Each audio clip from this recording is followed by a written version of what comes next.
आज की कहानी है बहू और ससुर का एक कैसा रिश्ता। जब मैं 2014 में ब्याह के अपने ससुराल आई तो नए माहौल में थोड़ी असहज थी। ब्याह के 8 दिन पहले अपने पिताजी को खो चुकी थी। ब्याह के 8 दिन बाद पतिदेव अपनी नौकरी वाली जगह पर चले गए। मैं, मेरे ससुर जी, सास और छोटी ननद 4 लोग रह गए घर में। एक दिन मैं सुबह पापा को चाय देकर आई।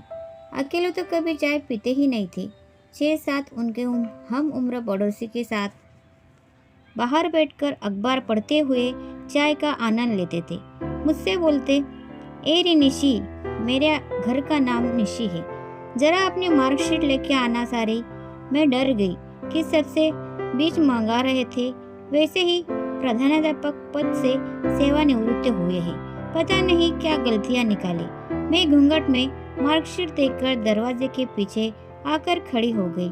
पापा सबसे कह रहे थे, थ्रो आउट, प्रथम श्रेणी से पास है हमारी बहू, बीएड टेट सब पास है, साइंस से पढ़ी है, अब पीएचडी करेगी। और सब कहते, अरे वाह ठाकुर साहब, आपकी बहू तो बहुत पढ़ी लिखी है, आपके घर साक्षात सरस्वती का आगमन हुआ है। बहू की इतनी बड़ाई सुनकर पापा की मुझे तन जाती। 70 वर्ष के मेरे ससुर जी मुझे अपने कम कपाते हाथों से अपनी स्कूटी से पेपर दिलाने ले जाते थे और मुझसे पूछते थे, पेपर की तैयारी कैसी है बेटा? वैसे तो तू दिन रात पढ़ी है, अच्छी ही होगी। मैंने कहा, पापा थोड़ा डर लग रहा है। बोलते, अरे बंशी वाले पर भरोसा रख, और अपनी पसंदीदा लाइन से मुझे आत्मविश्वास से भर देते, ये कह के, हमें चिंता नहीं जिसकी, उसे हमारी चिंता हमारी है। हमारी नाव का रक्षक सुदर्शन चक्रधारी है। मेरे ससुर जी बंशी वाले की प्रतिदिन पूजा करते थे। सर्दियों में भी नहाकर बनियान पहनकर थाली में गंगा जल लिए उसमें बंशी को नहलाकर बाकी जल को पूरे घर में छिड़कते।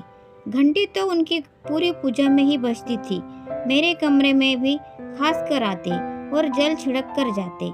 एक अलग सा अच्छा एहसास होता जब भी पापा पूजा करते। एक बार सासू माँ अपने मायके चली गई।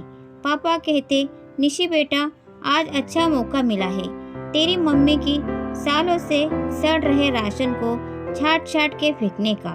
पता नहीं कब से रख रखे हैं डिब्बों में, कहती है सब काम का है। फिर मैंने और पापा ने मिलकर सब खराब चीजें फेंक दी और सारे डिब्बे मिलकर धोए हम दोनों ने। वो दिन भी यादगार था। पापा ने बाहर से खाना ऑर्डर कर दिया, ये सोच के थक गई होगी आज बहू।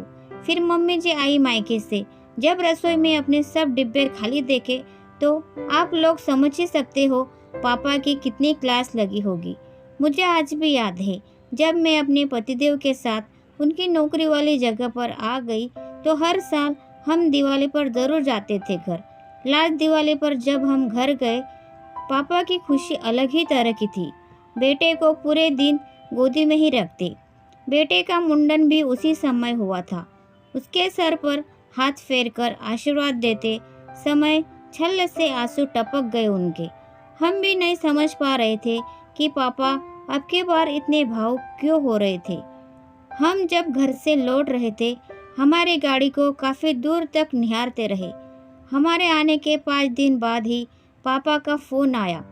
उनकी आवाज़ भर्राई हुई थी। मैंने बोला, नमस्ते पापा, पैर छू। पापा कहते, नमस्ते निशी बेटा, खुश रहो, मस्त रहो। मैंने बोला, पापा आपकी तबीयत ठीक है क्या? कहते, हाँ, सांस उखड़ रही है 2-4 दिन से, और सोनू मेरे पति ट्रेनिंग पर बाहर गया है, उसे बताना नहीं चाहता, परेशान हो जाएगा। मैंने बोला, मैं आ जाती हूँ, फिर आपको दिखा दूंगी अच्छे हॉस्पिटल में। कहते हैं, तेरे छोटे बच्चे हैं, परेशान हो जाएगी। अभी लोकेश, पापा के छोटे भाई, को बुला लेता हूँ। 4 दिन बाद अपने भैया से कहते, मुझे गांव ले चलो, गांव में रहूँगा कुछ दिन। सबने बहुत समझाया कि वहाँ अच्छे डॉक्टर नहीं है, अभी तबीयत ठीक नहीं है, कुछ दिनों बाद चले जाना। पर घर के बड़े थे और जिद्दी भी थे, उनके आगे कोई कुछ नहीं बोल पाया। गांव आ गए। पतिदेव भी गांव पहुंच गए थे। 4 दिन अच्छे से रहे, खाया पिया अच्छे से। 5वें दिन शाम के समय निवृत्त होने गए। ए पापा को पकड़कर ले गए। आकर चारपाई पर बैठे।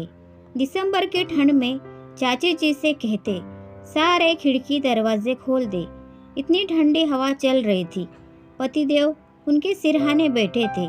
चारों भैया उनको घेर कर बैठे थे।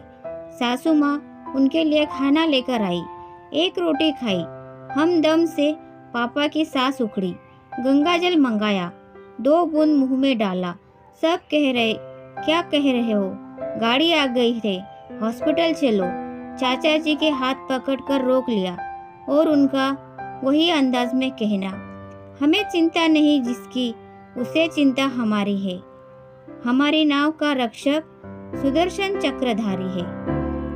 और बोले, हे बंशी, अब और परीक्षा मत ले, या तो बुला ले या बचा ले। बस इतना कहते ही खिड़की के रास्ते हवाओं के साथ मेरे पापा दूर चले गए। ये कोई फिल्म की कहानी नहीं है, मेरे दूसरे पिता की दास्तां है। पापा, आप बहुत याद आते हो, आ जाओ। तो फ्रेंड्स, आपको ये कहानी कैसे, प्लीज़ कमेंट करके ज़रूर बताएं और चैनल को लाइक, शेयर और सब्सक्राइब करना ना भूलें। धन्यवाद। Thanks for watching.